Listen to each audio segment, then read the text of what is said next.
Chapter 2. In addition to what has been already said of Catherine Morland's personal and mental endowments, when about to be launched into all the difficulties and dangers of a 6 weeks' residence in Bath, it may be stated, for the reader's more certain information, lest the following pages should otherwise fail of giving any idea of what her character is meant to be, that her heart was affectionate, her disposition cheerful and open, without conceit or affectation of any kind, her manners just removed from the awkwardness and shyness of the girl, her person pleasing, and when in good looks pretty, and her mind about as ignorant and uninformed as the female mind at 17 usually is. When the hour of departure drew near, the maternal anxiety of Mrs. Morland will be naturally supposed to be most severe. 1,000 alarming presentiments of evil to her beloved Catherine from this terrific separation must oppress her heart with sadness, and drown her in tears for the last day or two of their being together. An advice of the most important and applicable nature must, of course, flow from her wise lips in their parting conference in her closet. Cautions against the violence of such noblemen and baronets as delight in forcing young ladies away to some remote farmhouse must at such a moment relieve the fullness of her heart. Who would not think so? But Mrs. Morland knew so little of lords and baronets that she entertained no notion of their general mischievousness, and was wholly unsuspicious of danger to her daughter from their machinations. Her cautions were confined to the following points. I beg, Catherine, you will always wrap yourself up very warm about the throat when you come from the rooms at night, and I wish you would try to keep some account of the money you spend. I will give you this little book on purpose. Sally, or rather Sarah, for what young lady of common gentility will reach the age of 16 without altering her name as far as she can, must from situation be at this time the intimate friend and confidant of her sister.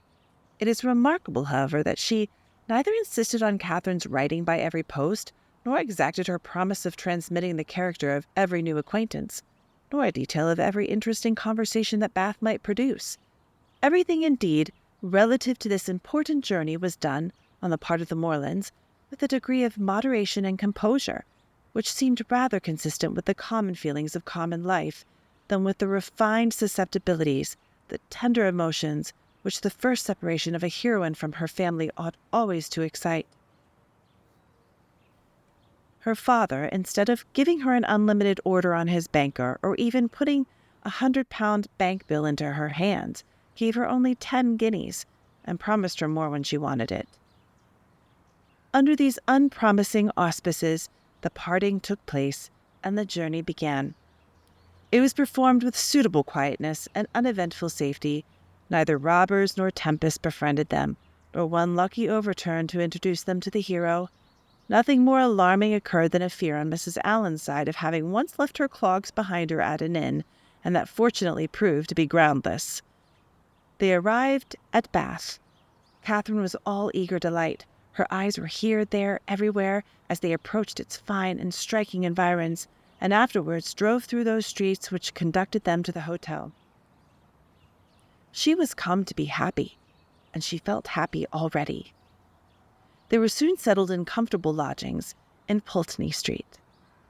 It is now expedient to give some description of Mrs. Allen, that the reader may be able to judge in what manner her actions will hereafter tend to promote the general distress of the work, and how she will probably contribute to reduce poor Catherine to all the desperate wretchedness of which a last volume is capable, whether by her imprudence, vulgarity, or jealousy, whether by intercepting her letters, ruining her character, or turning her out of doors. Mrs. Allen was one of the numerous class of females whose society can raise no other emotion than surprise at there being any men in the world who could like them well enough to marry them. She had neither beauty, genius, accomplishment, nor manner. The air of a gentlewoman, a great deal of quiet and active good temper, and a trifling turn of mind were all that could account for her being the choice of a sensible, intelligent man like Mr. Allen. In one respect, she was admirably fitted to introduce a young lady into public, being as fond of going everywhere and seeing everything herself as any young lady could be. Dress was her passion. She had a most harmless delight in being fine, and our heroine's entree into life could not take place till after 3 or 4 days had been spent in learning what was mostly worn, and her chaperone was provided with a dress of the newest fashion. Catherine, too, made some purchases herself, and when all these matters were arranged, the important evening came which was to usher her into the upper rooms. Her hair was cut and dressed by the best hand, her clothes put on with care, and both Mrs. Allen and her maid declared she looked quite as she should do. With such encouragement, Catherine hoped at least to pass uncensored through the crowd. As for admiration, it was always very welcome when it came, but she did not depend on it. Mrs. Allen was so long in dressing that they did not enter the ballroom till late. The season was full, the room crowded, and the two ladies squeezed in as well as they could. As for Mr. Allen, he repaired directly to the card-room and left them to enjoy a mob by themselves. With more care for the safety of her new gown than for the comfort of her protégé, Mrs. Allen made her way through the throng of men by the door as swiftly as the necessary caution would allow.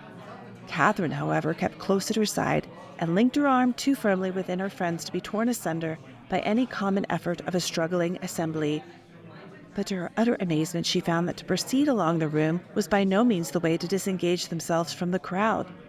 It seemed rather to increase as they went on, whereas she had imagined that when once fairly within the door, they should easily find seats and be able to watch the dances with perfect convenience.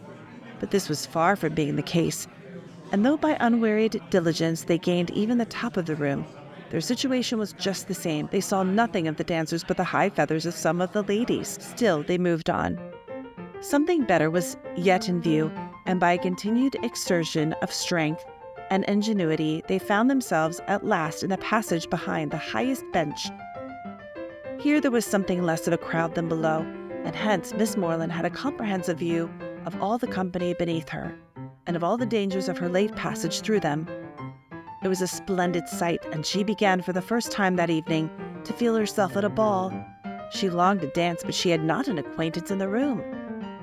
Mrs. Allen did all that she could do in such a case by saying very placidly every now and then, "I wish you could dance, my dear. I wish you could get a partner."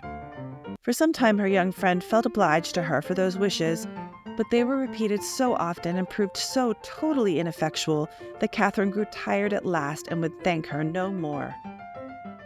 They were not long able, however, to enjoy the repose of the eminence they had so laboriously gained. Everybody was shortly in motion for tea, and they must squeeze out like the rest. Catherine began to feel something of disappointment. She was tired of being continually pressed against by people, the generality of whose faces possessed nothing to interest, and with all of whom she was so wholly unacquainted, that she could not relieve the irksomeness of imprisonment by the exchange of a syllable with any of her fellow captives. And when at last arrived in the tea-room, she felt yet more the awkwardness of having no party to join, no acquaintance to claim, no gentleman to assist them. They saw nothing of Mr. Allen, and after looking about them in vain for a more eligible situation, were obliged to sit down at the end of a table, at which a large party were already placed, without having anything to do there, or anybody to speak to except each other. Mrs. Allen congratulated herself as soon as they were seated on having preserved her gown from injury. "It would have been very shocking to have it torn," said she. "Would not it? It is such a delicate muslin. For my part, I have not seen anything I like so well in the whole room, I assure you." "How uncomfortable it is," whispered Catherine, "not to have a single acquaintance here." "Yes, my dear," replied Mrs. Allen with a perfect serenity. "It is very uncomfortable indeed." "What shall we do? The gentlemen and ladies at this table look as if they wondered why we came here. We seem forcing ourselves into their party." "Aye, so we do. This is very disagreeable. I wish we had a large acquaintance here. I wish we had any. It would be somebody to go to." "Very true, my dear, and if we knew anybody, we would join them directly.